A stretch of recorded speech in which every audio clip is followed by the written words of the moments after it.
सम्राट अशोका जो एक बार अपने वजीर के साथ में घूमते घूमते राज्य का दौरा कर रहे थे।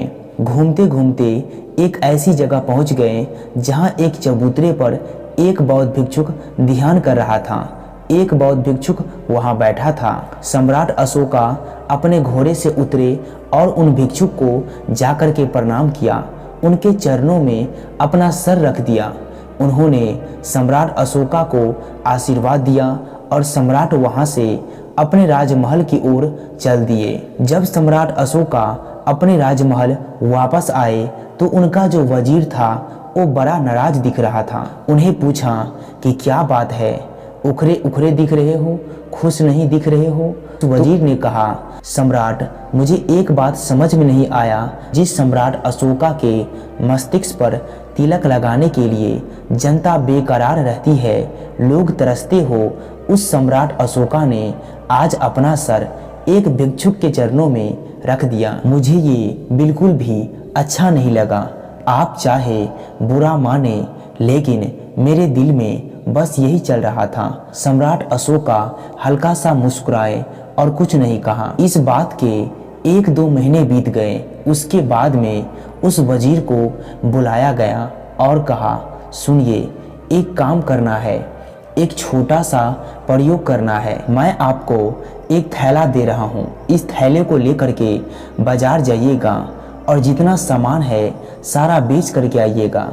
शर्त यही है कि इस थैले को बाजार ले जाकर के ही खोलिएगा। तब तक आपको देखना नहीं है कि इस थैले में क्या रखा है। वजीर ने कहा, ठीक है महाराज। वजीर वहाँ से निकल गया। सोच रहा था कि ये क्या काम है, मैं वजीर हूँ, मुझे बाजार में सामान बेचने के लिए दे दिया।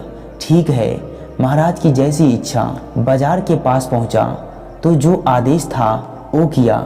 बाजार के पास पहुंच करके थैले को खोल करके देखा तो उसमें 4 आइटम थे, 4 सामान थे उसमें। पहला था भैंसे का सर, दूसरा था घोड़े का सर, तीसरा था बकरी का सर और चौथे था आदमी का सर। वो समझ नहीं पाया कि सम्राट क्या चाहते हैं। वो चाहते हैं कि सारा सामान बेच दिया जाए। वो अलग अलग दुकान पर गया, बड़ी मेहनत करी। शाम तक 3 खोपड़ियाँ तो 3 सर तो बिक गए। भैंस का बिक गया, घोड़े का बिक गया, बकरी का बिक गया, लेकिन आदमी के सर को कोई खरीदने के लिए तैयार नहीं था। वजीर वापस सम्राट के पास आया और बोला, माफ़ कीजिएगा, आपके आदेश का पालन नहीं हो सकी। एक सर बच गया, कोई इसे खरीदने के लिए तैयार नहीं है। सम्राट अशोका ने कहा, एक बार फिर से जाइए और इस बार मुफ्त में देने की कोशिश कीजिएगा, बेचिएगा मत, दे करके आ जाइएगा। आप बस वापस आए तो खाली थैला ले करके आइएगा। बस यही मेरे शर्त हैं, यही मेरा आदेश है। वजीर फिर से बाजार में अलग अलग दुकानों पर गया। फिर से उन्होंने कोशिश की कि कोई इसे खरीद ले। जहां मांस बिक रहा था वहां ले जाकर के कहा कि इसे खरीद लीजिए। उस दुकान वाले ने कहा, पागल हो गए हो, आदमी का सर कौन खरीदता है? कहीं से अगर राजा साहब के सैनिकों ने अगर देख लिया तो लेने की देनी पड़ जाएंगे। किसको जवाब दूंगा? किसकी खोपड़ी है ये, किसका सर है?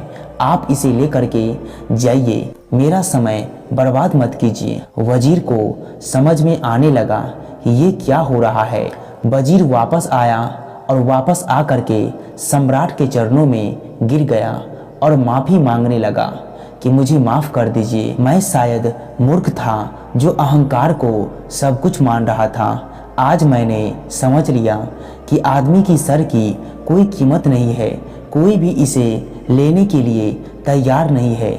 उसकी माफ़ी सुनने के बाद सम्राट अशोका बोले कि अरे, माफ़ी मांगने की ज़रूरत नहीं है। मैं तुम्हें समझाना चाहता था कि कल को मैं जब मर जाऊंगा, क्या तुम मेरा सर अपने पास रखोगे, संभाल कर रखोगे? वजीर ने गर्दन हिला दिया, कहा, नहीं महाराज। सम्राट ने कहा कि बस इतनी सी बात है कि जिस सर को कोई लेने के लिए तैयार नहीं है, जिसकी कोई कीमत नहीं है, अगर इसे किसी के चरणों में रख भी दिया तो क्या हो गया। याद रखना, वो मनुष्य बर्बाद हो जाता है जो अहंकार में डूबा होता है। वो मनुष्य कमाल कर जाता है जो मनुष्य विनर बना रहता है। जिंदगी में घमंड से, ईगो से जितना बच के रहोगे उतना ही खुश रहोगे।